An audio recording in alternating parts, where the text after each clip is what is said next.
Drone dengan daya ledak tinggi milik Rusia terekam diluncurkan ke posisi tentara Ukraina. Bangunan yang dihuni tentara Ukraina pun hancur lebur dalam hitungan detik.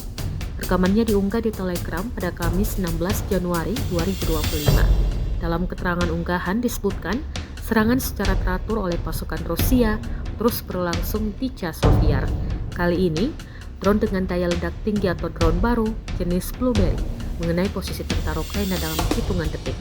Sebelum diserang, drone pengintai melihat tentara Ukraina muncul dari ruang bawah tanah.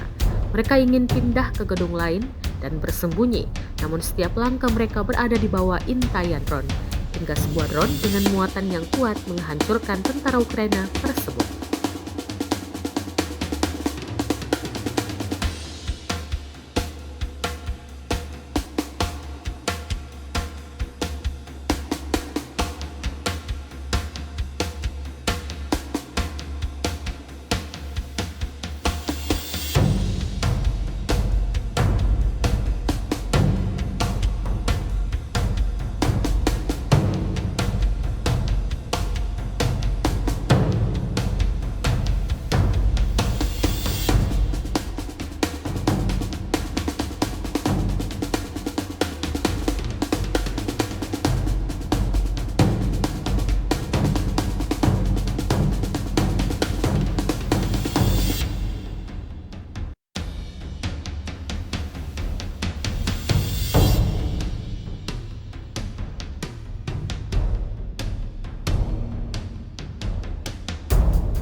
Download Tribun X sekarang, menghadirkan lokal menjadi Indonesia.